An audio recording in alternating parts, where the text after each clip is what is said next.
Oh, like the Said she diagram? likes it though. Yeah, the last They were one wasn't complaining about open, something like today. the one. It's Not stressful. I found the commonest one, but I couldn't find like the north I'm and talking the about south the view on the new flag. insurance ladies. Yeah, I mean, Like what a year for So I this just to be said your that the north first really year. didn't care, and the south was really like opinionated. all right, guys. So, hope you had a good weekend. Not really. I did. You really didn't? No. Oh, I did. I went to the lake. It's nice just to do little or nothing. So, we got a test rolling around the corner, right? For real? It is, today is Tuesday, and our test for you guys will be Thursday. All right, so you got today and tomorrow, and we are just gonna be doing some random review. I might just pick some random things to throw up there. And, but if you have questions on this review number 1, I know technically that's our work for today, or if you have a question from anything in the past that we've done, I am happy to do that and work on it. If not, I will let you work, but I will probably just randomly pop around from question to question that I think you might have trouble with, or that people historically have had trouble with. So at this point, is there anything about anything about what we've been doing, limits, continuity, that you'd like to take a look at? Did you go over 39 and 25 in the last, what we had for those Fridays? Was it a book problem? Yeah, it was page 127 or 129. Okay, 39 and 45. Let's let me find a nice blank.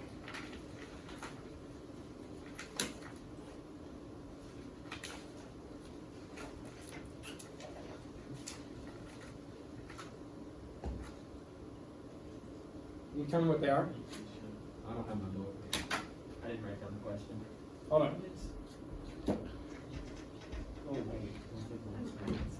Don't think Page what again? 127, 127, number 39.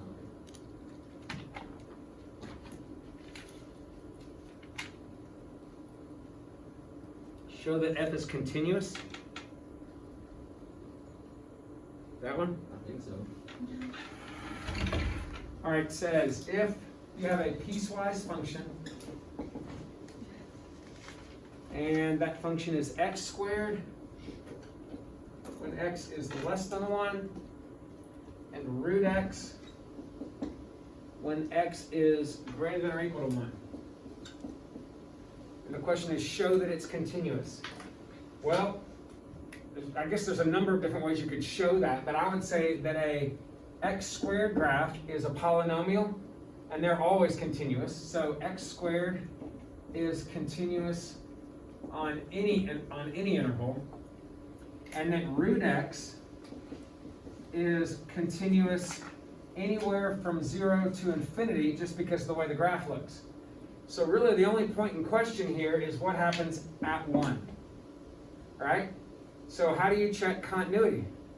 Plug in 1. You do 3 things. The 3 points of continuity. So the first thing you have to check is, does the value of the function at 1 exist? Yeah. And it does, because you can see an equal there and you plug in 1, so it exists. All right, the second thing you have to do is say what? The limit. Does the limit of the actual function as x approach 1 exist? All right, so to do that, you would have to do, how do you check the limit? Plug in on the Check from the left side, it's 1. From the right side, it's 1. So yes, it's equal 1. So therefore, it exists. And then the last thing is, does the f of 1 equal the limit of the function as x approaches 1? And that is true as well. But to show it, you would have to show that it exists where one graph becomes the other graph, and then also show that on that interval and that interval it's continuous. But you could say that just because of the graph, right? Yeah, this is continuous everywhere, that's continuous from 0 to infinity. But the only point in question is where they meet. Turns out they met and connected. I don't really see me asking a question like that to really talk about everything, because it's a lot to talk about, and my questions tend to, you ought to be able to, there's going to be like 50 questions on this test, so that's kind of a lot. But I very well could say, show that it's continuous, or is it continuous at 1, and tell me why. And then you would have to state those 3 points. Anybody else on anything we've done? Or anything, if you just are looking through this review sheet going, whoa, that throws up a red flag. Yeah. On the preparing for the AP exam, is that something we have to do? Or is it I have cut some things out this year, and I'm really doing that to kind of save some time, because I have a feeling we're going to be losing time in order for me to actually keep my head above water. So, some of these worksheets that I do, I'm just kind of getting rid of them. We're going to go through that almost exact same thing at the end of the year when we actually are preparing for the AP exam. But that was just a compilation of really ugly looking questions. But if there's something on there you want to talk about, it's review day, right? And I don't believe I asked y'all to do that. And you're going to see that, guys. There are going to be times where I go, you know what? We're not messing with that, but I haven't pulled it out yet because I print it before I get to it and decide. Anybody else? Anyone? Did you do number 35 on the limits classwork report and homework? Was there a page number? 51 in 51?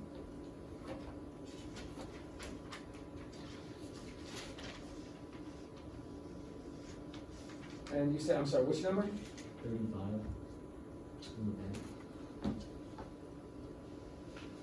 All right. So, looking at number 35, this is page 52 in your book, right?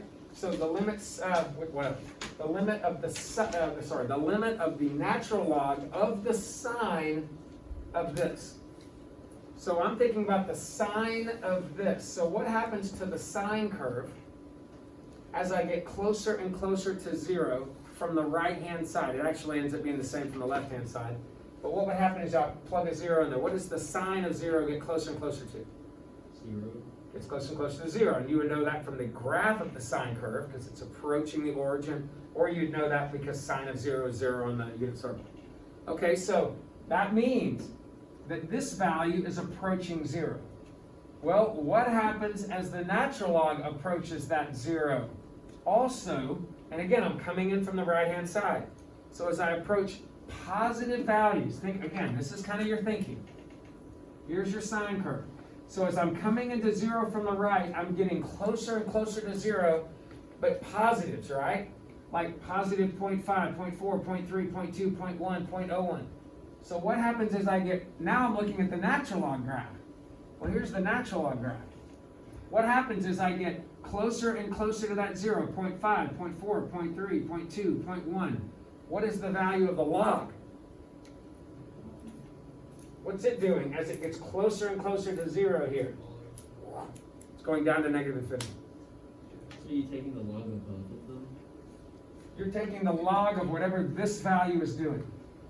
So as this value gets closer to 0 from the right, it's getting really small. It's approaching 0, but it's approaching positive 0 values, right? Right? Really small positive values close to 0. So you're saying now, when you switch now to the logarithm, what is the log's y value doing as you're approaching really small 0 values?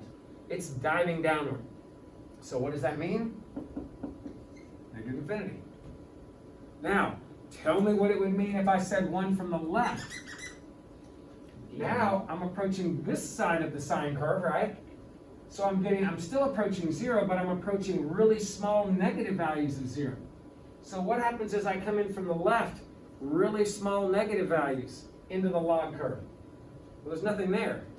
So if I was coming in from the left, I would have to say DNE, right? But if I'm coming in from the right side, I'm going to say negative infinity, even though that means DNE. But we're coming in from the right side.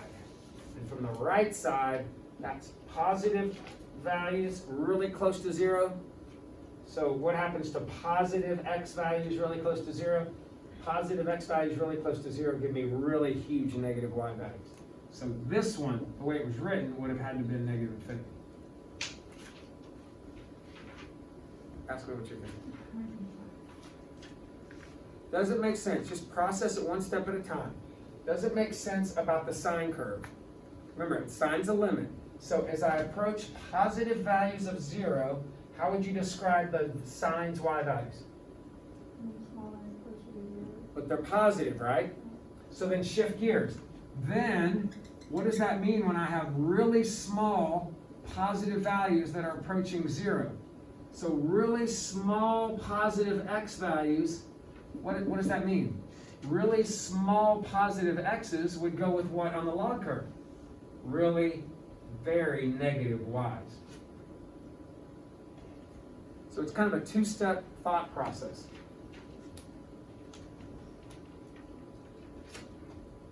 What else? Number 36.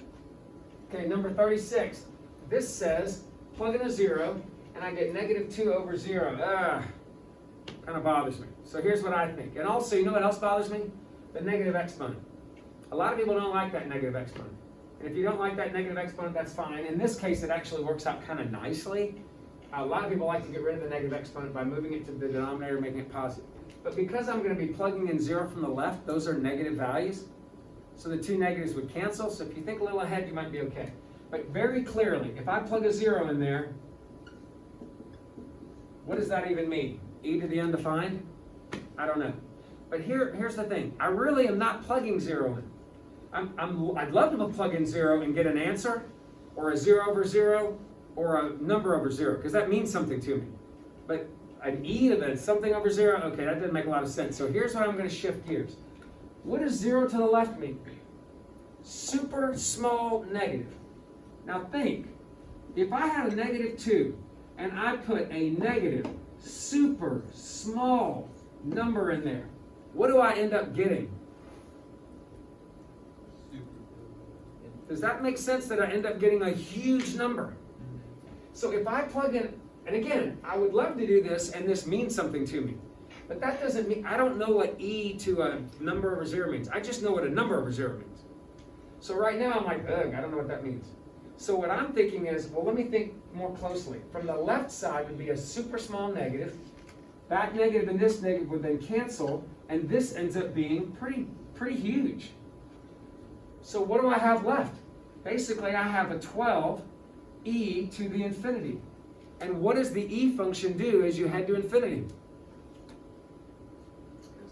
It's huge. So I have 12 times huge, which is infinity.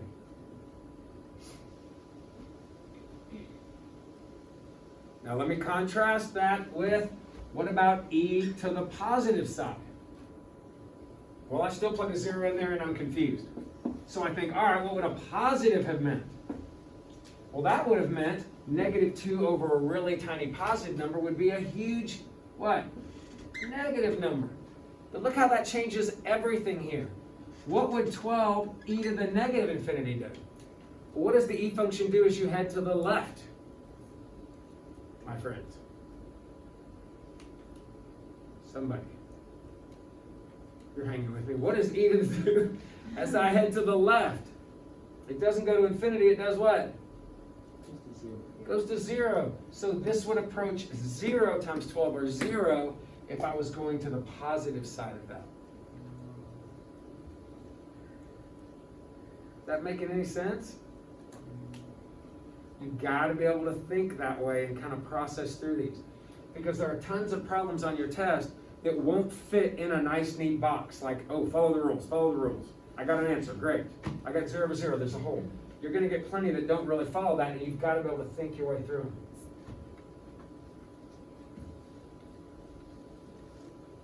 What else, before I just randomly start picking stuff for my viewers at home? Hello, viewers at home. Anyone? Breaking the fourth wall. Do what? You're breaking the fourth wall. The fourth wall. Yeah.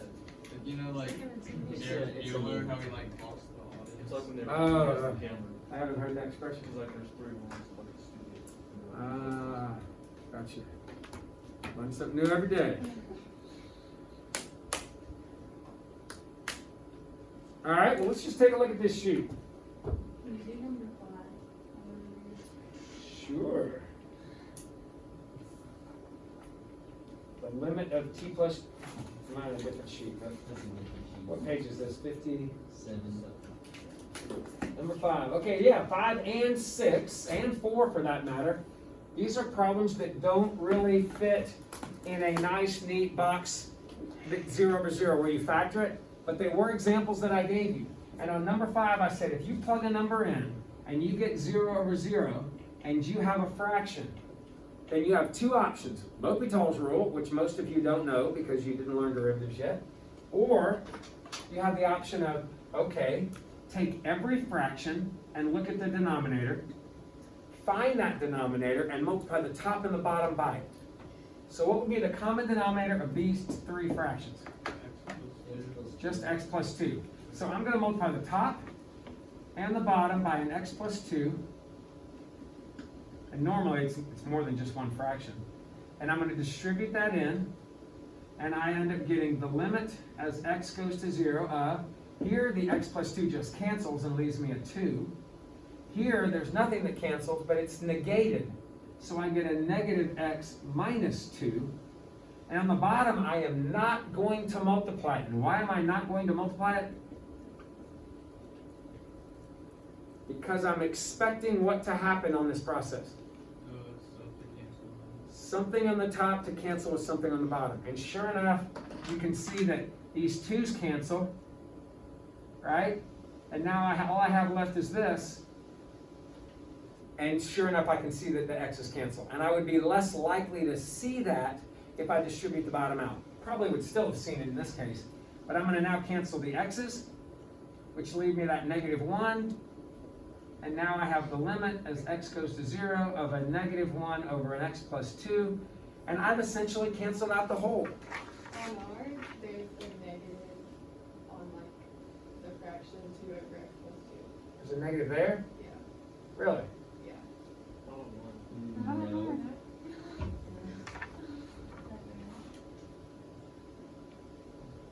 I think that is a glitch in the, in the printer. But you're right, it does look like one. Because it should, the fraction would go past the x. Right. Yeah, I think that's just a hiccup in the printer. Okay, well, Sorry. that makes more sense. Yeah. Because if that happens, nothing cancels, right? Yeah. Yeah. Okay. Yeah, hers is missing like a little, it's missing something right there, so it looks like it's a negative there. Yeah, and if that happens on a test, come quickly and just ask me about it. Okay. How would you recognize it though? Yeah, well, because the bar should go to the left. You'd never see a fraction bar. But I would give you grace on that. I mean, I'm happy to, if it's something like, if it's a glitch in a printer, and you miss it and you come and show me that, I'd throw the column out. It's not your fault. And I know what it's like on, in game time, you tend to stress and just tend to muscle your way through it, so. But you should, yeah, but it's a good red flag though, right? Because you knew I should have had a common factor. Because this is a whole situation with 0 over 0. And then what do you do in a situation like 6 or 4 when you get a 0 over 0? You blank the blank.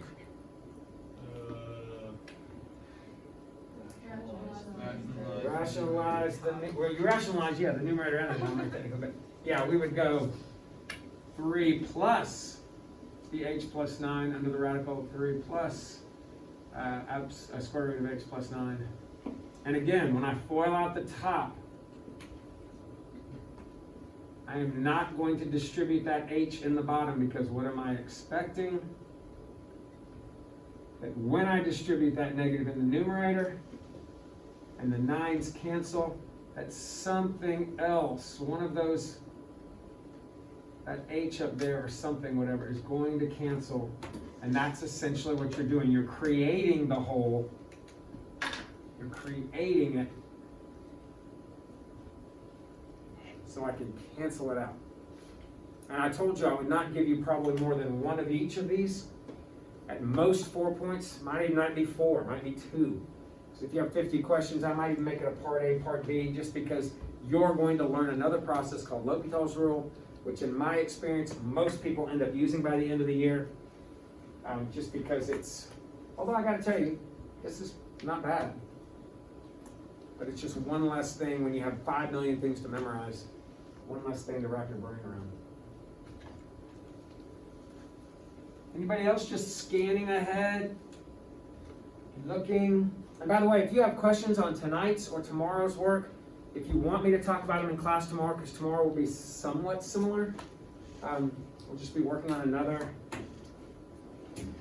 thing like this. There's a practice quiz that is posted in Schoology right now. It's quiz number 2.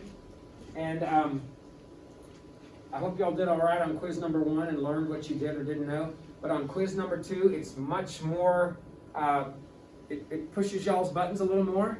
So if you wait till late Wednesday night to do that quiz, you're not going to be able to get questions to me. So my advice would be to maybe go home tonight and do this and knock out the quiz so you have good questions. Email me the questions and I can cover them in class tomorrow during third period for you. The keys are on there, and I think there's a video. There's a video of me going through quiz number 2. After I took it, I went through and kind of walked you through it. So you probably are okay, but if you need more help on that, let me know. And this isn't like a Schoology quiz, this is just a... Correct, this is you can print it out or just look at it and take it. But there's solutions and there's video solutions. I forget because I'm trying to stay a week ahead of whatever. Seems like I have a video there too.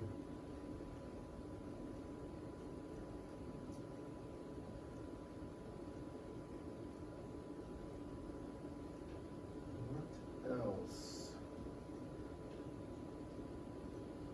All right, here's a question for you. I get people every year on this, even though I tell them. Hey, this is a test question. Let's see who I would get here. Me.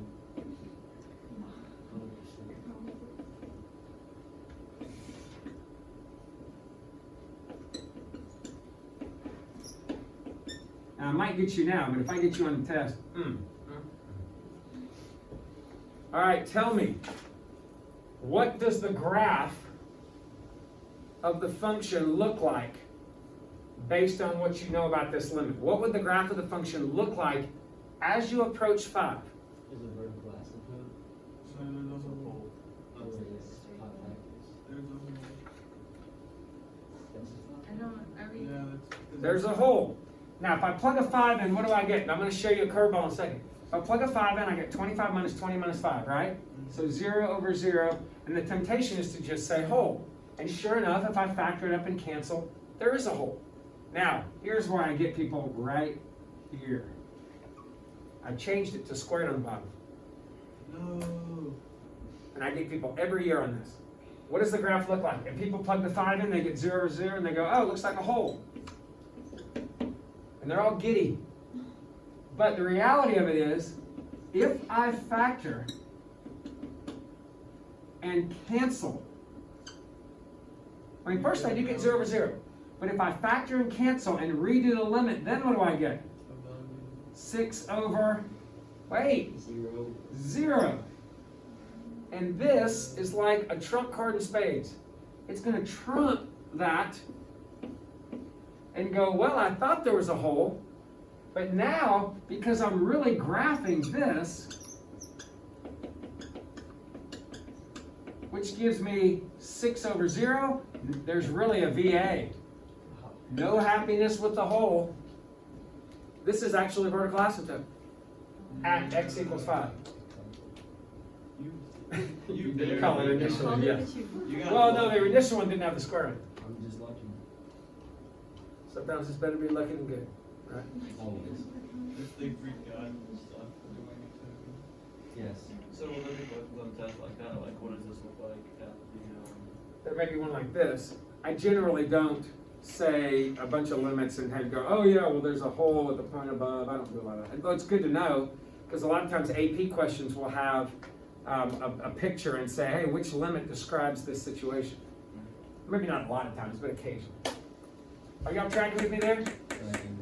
So don't get all giddy and just check it once and see, oh, 0 over 0 always means hole. And if you look back through my notes, almost always what I say is, hey, when you get 0 over 0, what does that typically mean about the graph there? And I kind of use that as a caution. if you ever get a number over 0, that almost always will be a VA unless it's a piecewise function. But 0 over 0 mostly holds, but in this case it's a little different. And you can ignore anything about the intermediate value theorem. I keep wondering why I have that on here, but if I just go, oh, just delete that, then I gotta delete that and delete the key and redo the product. It's just like an extra 30 minutes. And I don't have an extra 30 minutes this year, I don't think. It's about survival.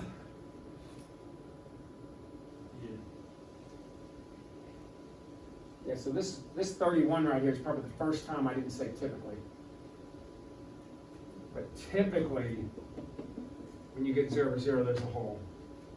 But there is that exception. So you gotta be careful.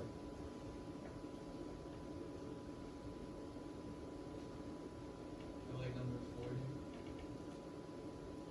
40. Number 40, there's definitely a VA, because there's nothing canceled. But because it's squared, then I know what? It would be either going up and up or down and down. And because I got a negative on the top, and the bottom, because the square is always positive, must be going to negative infinity from both sides. When it says to list the rules of continuity, how like word precise do you have to be? Very. So you're looking at number what? 14. Okay, So you so could just say, like, let me the show way you it ways is. people mess it up. That might be helpful. So here are ways people mess it up. The function exists. Congratulations. I told you there was a function. Of course it exists. The question isn't whether it exists. It's does it exist where? C. At C. So f of C exists. Basically, you're saying there's a y value. So don't tell me that all the y values exist. I know that lots of y values exist on a function. Right? I want to know, does this particular y value there? And the way you say it is f of c exists. Here's another way to mess this up. The limit of f of c as x approaches c exists. What's wrong with that? It's the limit of the actual function. So I want to know the y values of this function do exist from both sides as I approach c. So don't put the c there, but do put the z in the first part. And then finally, just, if you miss one of these first two parts, then the second part's going to look bad too. But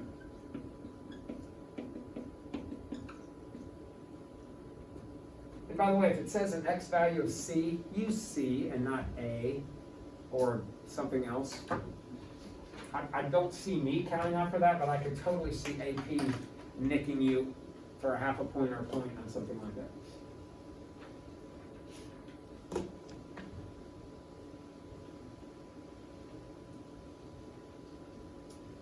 All right, what else is ugly?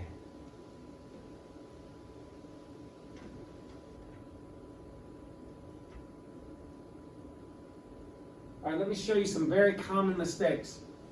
I'm on 50 and 51, and most people don't have a lot of issues with 50 and 51, but I want to change them up a little bit to see if you mess this up. On 50 and 51, what would you do for this limit, number 50? What? You would just switch it. Yeah, you cannot, we don't deal with cotangent, secant, or cosecant, right? So most people on this would get this right because they would move the cotangent of 3x. If it's a reciprocal, it moves it to the numerator, becomes a tangent. And the cotangent of 5x becomes a tangent of 5x in the denominator.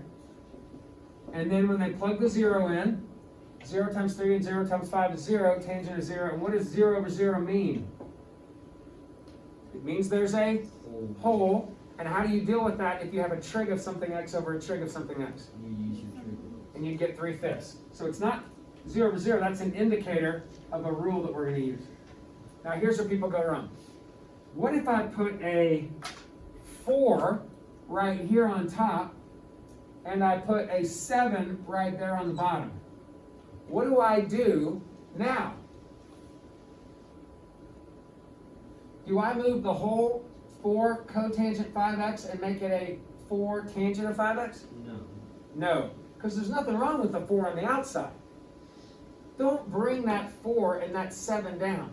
okay? The 4 is fine. The 7 is fine because they are outside of the trig function. The 5 and the 3 have to move because they are inside the trig function, they're moving with it. And I think most people know that, but it's shocking how many people just make the mistake of moving everything.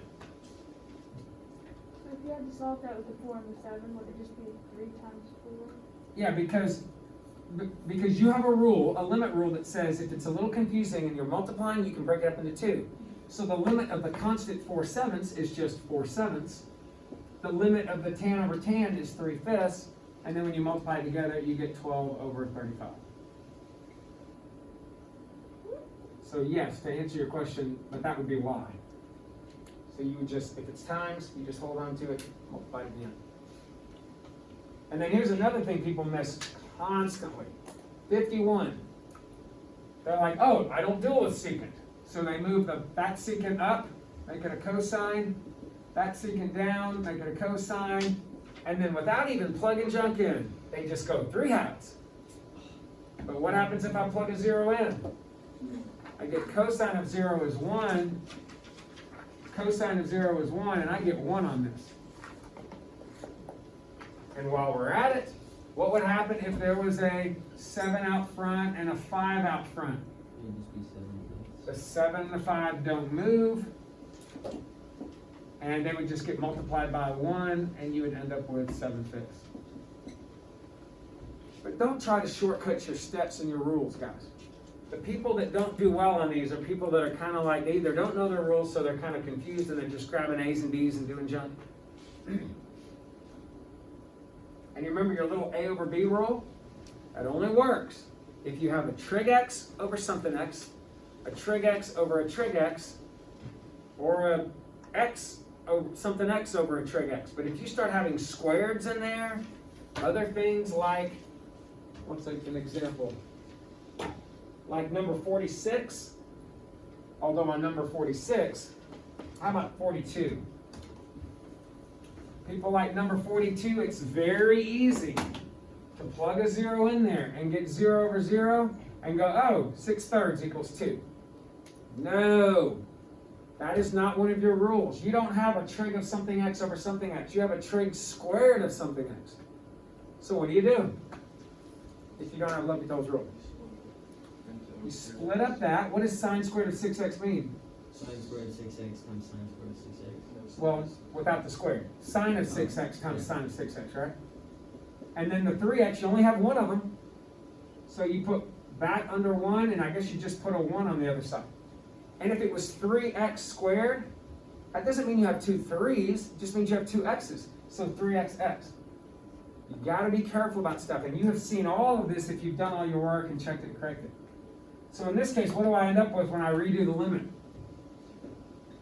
Yeah, I end up with 0 over 0, which is 6/3 here, but I get 0 over 1, which is 0 here, and I end up with 0.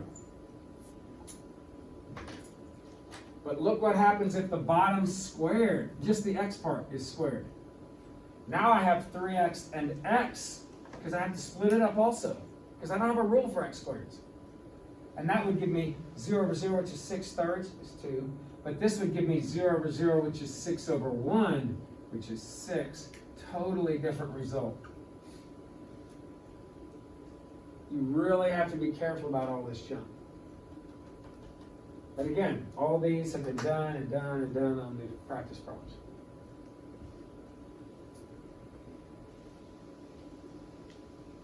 What about 58 and 59? Do y'all remember talking about it? I don't remember if you were in here that day. I think if you already know this, if you go, oh, I remember those, the graph always looks like this. It always goes that way to the right, this way to the left, and it's always split at whatever the break value is. So this one's broken at 3. So it looks something like that. If that's the case, then coming in towards 3, what do you know always happens at 3? A hole. Well, a jump. A jump. And if it's a jump, is there a limit there? No. D and E. Is there a limit from the left side? Yes. -1. Because I know what the picture looks like. Now, if you don't want to rely on the picture, or you're confused by that, because I could mess with you a little bit and change this to 3 minus x over 3 minus x. That makes the picture flip. You could always do the acro method. He asked me, I don't know if you were here when we talked about this, but he threw out and he goes, hey, is my work good on this? Really did a great job. But he said, what does 3 from the left mean with an absolute value? And if you think about absolute value, when you head to the right, or you come in from the right, we're using the positive part of the absolute value. But when you go to negative infinity, or come in from the left, we're using the negative part. Well, I'm coming in from the left. So he said, I'm going to use the negative part of x minus 3, of the absolute value, to replace that with it, because I'm coming from the left. And that makes it really easy to do what? Cancel, I'm left with negative 1 over 1. Huh. And I don't have to know the picture. But if I did know the picture, look, from the left side, down here at negative 1. So really, I like his method a little better, because if the graph does change a little bit, you don't have to worry about understanding the graph. You can just stick to your knowledge of absolute value. So remember, to infinity, or coming in from the right, use the positive version of this. Negative infinity, or coming in from the left, negate the inside part. Yeah? What if the top and bottoms are different numbers? Like the absolute value of x minus 3 equals to x minus 1. Then you wouldn't get 0 over 0. Oh yeah. Right? So yeah, you're absolutely right, but there would be an alternate method to do it. And there's really no reason why they shouldn't do a problem like that, except they're always trying to check. Because a lot of people plug it in here and they get 0 over 0 and they go, oh, cancel the factor, 1. Right? And then they miss it every time, because these are jumps, not holes. And people go, well, you told me if I had a single function, that it was all, if you got 0 over 0, there's a hole. Well, actually what I said is, if it's not a piecewise function, but absolute values are piecewise functions. They just don't look like them directly. All right, but they are 2 pieces. So use the piece that's appropriate, which is why I chose the negative side. Hey, look at 60 and 61. So let's think. Sine of 1 over x, what the heck? Let's just think about it. As I approach 0 here, what does 1 over 0 become? Again, when I plug a 0 in there, I get d and e. But what's sine of d and e? That makes no sense to me, right? So I think a little bit more. I'm really not plugging a 0 in. I'm asking, what happens as I get close to 0 on a 1 over x graph? What am I doing? 1 over a really tiny number is what? Huge. Now it could be a really tiny positive or a really tiny negative. But either way, it's a huge number, right? So what does sine do to infinity? It oscillates. But the limit definition says what y value does it approach? Well, what y value is it approaching? 0. Is it? No. It's going through every single value from negative 1 to 1. And is that a y value that it's approaching, or is that an infinite number of y values that it's going through? Infinite number. So does it have a limit to infinity? No. Does it have a limit to negative infinity? No. Well, then this is d and e, it doesn't exist. All right? Now, what about this one? What happens if I plug an infinity in there for x? Well, you really can't plug an infinity. It's not a number, but you can think about it. What would 1 over a massively big number be? 0. Really tiny but positive. So what happens to the sine curve as you're approaching 0 from the positive side? It's approaching the origin, right? So this would approach 0. But this would be a d and e. Because this part, it's like approaching infinity or negative infinity, but it doesn't matter. Either way, the sine curve at infinity or negative infinity, this doesn't exist. Remember, if it ever oscillates between 2 fixed points, you do not have a limit. The only time you'd have a limit is if the oscillations were getting smaller and smaller and smaller and smaller and smaller and smaller and just zoning in on something, which is pretty rare. What kind of graph looks like that? Or what kind of... Actually, the sine of 1 over x, it looks like that. But as you get towards the middle, it does it really rapidly. It actually oscillates an infinite number of times and then does that. So when you graph it with an 84, it just goes berserk. When you graph it with an Inspire, it does weird stuff, but it just doesn't know how to deal with the actual, first of all, it has trouble with the infinity. Sorry, it doesn't know how to deal with the 1 over 0. Because remember, as that thing gets really small and small and small and small, you're getting a lot of different calculations in there. But there are some graphs that actually do resemble that. You want to graph those and check them out. Knock yourself out.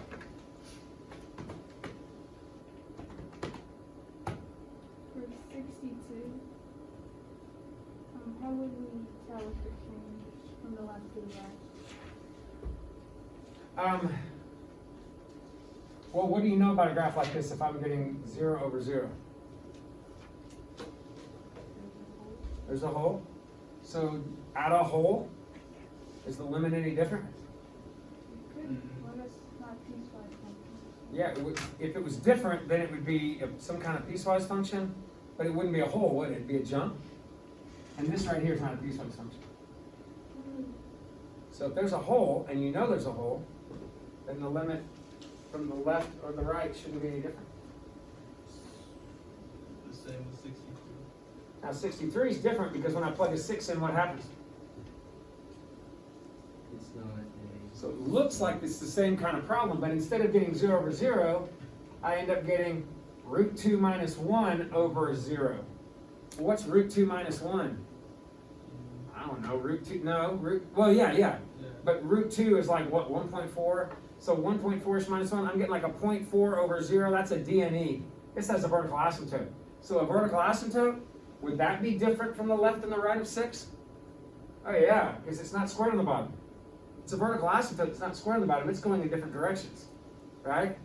But if it's a hole coming in from both sides, it's a hole, right? It's coming into the hole from both sides, that's going to be the same.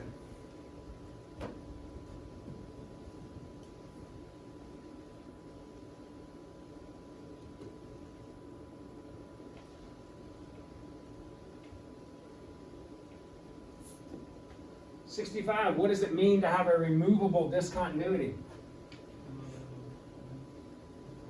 What's a hole? What's an infinite discontinuity mean?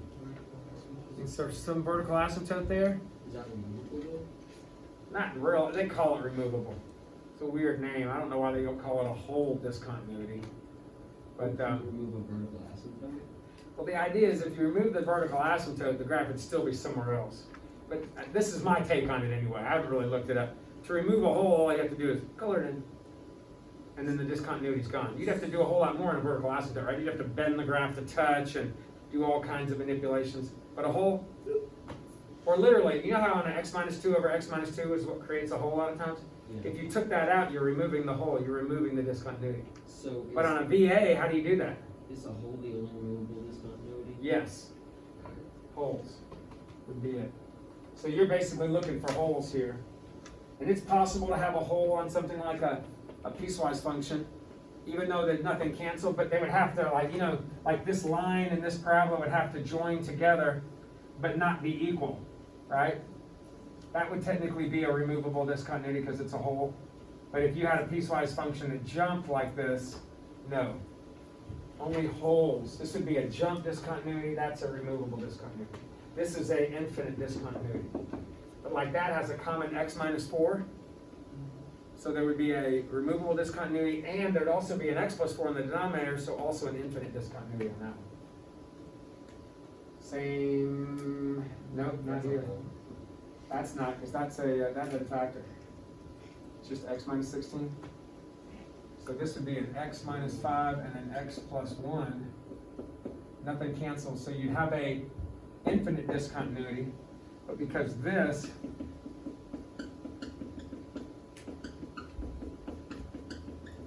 you'd have that removable discontinuity where the hole is, and also, oh, It's two removable discontinuities. that's a 4, sorry. Wow. So, and that's an infinite discontinuity.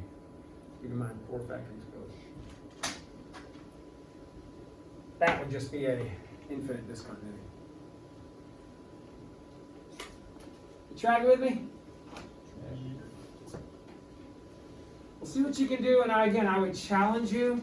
That quiz tomorrow, if you do really well on that quiz and you've done all the problems and you've reviewed all the problems, I think you'll be in pretty good shape. If the quiz gives you a lot of trouble, I'd watch the video. I'm going in order through the video so you can jump to the problems you need. There's also a key. So if you want to check the key first to get some answers, know if you're right or wrong. But that's it, guys. We're doing that, and then we're testing. You guys will test Thursday. So pretty light week as far as new knowledge.